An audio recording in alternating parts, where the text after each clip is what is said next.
一生，算是相当的幸运了。雍正皇帝的。 mana men viski ichib o'tiribdi deb o'ylashingiz mumkin, lekin bu kelib chiqishiga qarasak, shunaqa katta joyda sotib olingan. Bu eskidan bir zavod. Boshdan ilib qo'yibdi-yu u tarafingizdagi. O e'tibor bersangiz, tepada tilla yozuv bilan yozib qo'yganligi Lubak degan brend nomi. Ya'ni assalomu alaykum hammaga. Kiyizmen jamoasi bilan bugun nima deydi? Videolarimizni boshladik. Assalomu alaykum hammaga. Kiyizmen kanaliga xush kelibsiz. Mana keyingi videoyimiz juda ham bir mashhur bo'lgan, ajoyib. Shu biz turgan shaharda mashhur kafega keldik. Bu kafe o'zi juda ham nima deydi, ajoyibligi. Turli xil retro mashinalarni topsa bo'ladi bu yerda. Retro mashinalardan birinchi hozir videoda ko'rib qoldingiz, mana men viski ichib o'tiribdi deb o'ylashingiz mumkin, lekin bu viski emas edi. Hozir bu nima deydi? Lubak degan joyga keldik. Ya'ni bunda hozir yaxshi ko'rinmayotgan bo'lishi mumkin, viskini idishida. Mana unda yaxshiroq ko'rinadi. Mana bu viski emasligini tasdiqlash uchun mana yerda yozuv bor. Aniq ko'rinmayapti, lekin mana Lubak Coffee deb qo'yishibdi. E'tibor berganingizga. Bari yaxshi ko'rmayapti mana. Menga bu ko'prikni eslatib yubordi. Oldin dengizchilar qaniydir orollarga tushib qolsa, ichiga qattiq rambolar-ku. Ochardiksizlar. Shunaqa bu. Mana hozir bu yerda ikki xil kofe buyurtirdik. Chunki o'zi pointi nima bu coffee shopga o'xshagan retro mashinalar bor degan joyda aytdingiz. Bu kelib chiqishiga qarasak, shunaqa katta joyda sotib olingan. Bu eskidan bir zavod bo'lganda. O'sha mana shu joy haqida bir ko'rsatib o'taylik birinchi. Mana masalan, polni bu tarafga ko'rsangiz, ana mashina ilib qo'yibdi-yu u tarafingizdagi. O e'tibor bersangiz, tepada tilla yozuv bilan yozib qo'yganligi Lubak degan brend nomi. Ya'ni orqamizda mana ko'rib turganingizdek, bu taraflar polni o'shanaqa eski zavodlar ketgan.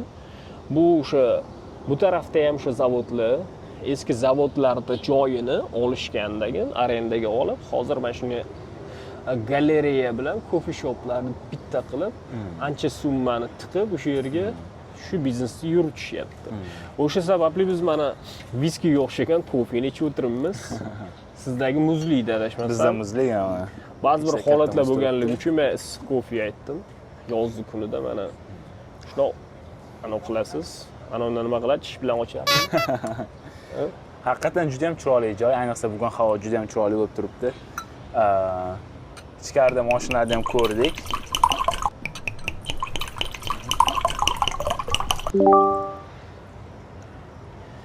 Ichkarida mashinalar ham bor edi. Hozir ular haqida gaplashamiz. Mana bo'lmasa ana unda bir qozoq bola bor edi. Olib qo'ydik deb qo'yardi o'shanda.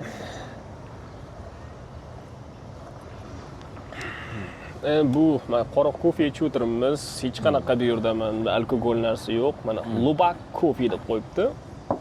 Va mana shu Lubak degan brendning coffee shopiga keldik va bu yerda o'sha jarayonni ko'rsatib o'tishga harakat qilyapmiz.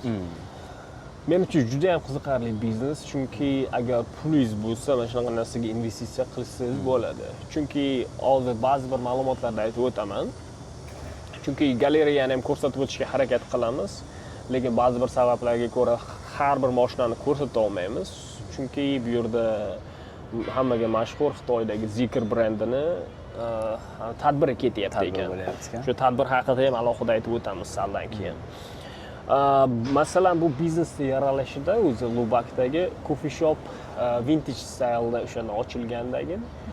Bu yerda mana shunaqa eski retro mashinalarni yig'ishgan. O'sha galereya bor. Pointi masalan kelasiz, kofe olasiz, tortlar, ovqatlari ham bor kichkina. O'shani yeb va ichkariga kirib, retro mashinalar bilan rasmga tushishingiz mumkin, o'sha videolar olishingiz mumkin, qiziqarliroq bo'ladi. O'shanaqa narsalar bo'ladi. Juda ham chiroyli dizayn deb o'ylayman, chunki mana mashinalarni ham olib qo'yasiz-ku. Qancha ko'p tursa, narxi shuncha oshib boraveradi, chunki baribir hammasi retro mashinalar. Keyin dizaynga ham ko'p pul sarflashmagan.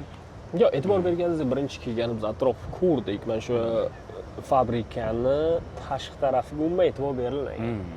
sal rangi bo'yab qo'yilganmi yo'qmi, lekin ichkarisida sal anaqa qilingan. Mana ko'rgansa derazalarni ham anaqa qilib qo'yishibdi, yangilashgan, lekin o'sha fabrikani eski o'shanaqa shaklini saqlab qolishgan, ichini galereya qurishgan.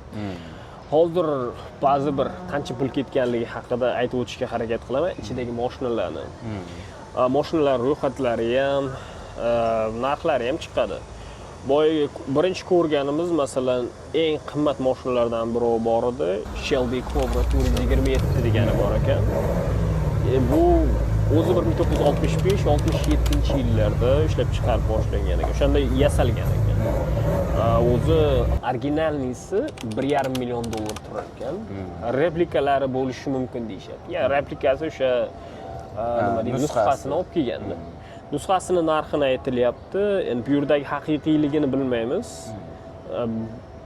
Aytmasa ham kerak baribir. Shelby'niki nusxasini o'zi $100 ming dan $300 ming gacha turar ekan. Endi shu motorsiz kuzovlarni o'zi, keyin shinalari bilan. Motori ham bilmadim bor yo'qligini, lekin bo'lganda ham balki boshqacha motor solib qo'ygan bo'lishi mumkin. Replikani o'zi shuncha turibdi ekan. Yana bitta mashina ko'rdik bu yerdagi. Ferrari 308 GTS degani bor ekan. 1777-1985-yillarda ishlab chiqarilgan. Hozirgi narxi 90 mingdan $150 ming gacha. Chunki bu eski model. Endi shu e'tibor bersangiz, Amerikadagi mana pop kultura rivojlanganda o'sha vaqtlarda juda mashhur bo'lgan. Bugun aytganingizda boyaga sveti ochilib yopiladigani bor edi, o'sha ekan. Keyin yana bittasini aytib o'tib ketyapti-da, o'sha Porsche haqida siz qiziqib qolganingiz bor edi. Porsche 356 Speedster degan o'shanisi bor ekan, convertible, ya'ni usti ochiladigan o'shanaqa mashina. Bu convertibledagi $400 ming dan $600 ming gacha turadigan mashinasi bor ekan ichida. Lekin qiziqarli faktlari o'sha eng birinchi Porschelardan ekanda. Porsche mana shu ishlab chiqarish boshlaganda birinchi modeli mana shu ichkarida turibdi bittasi.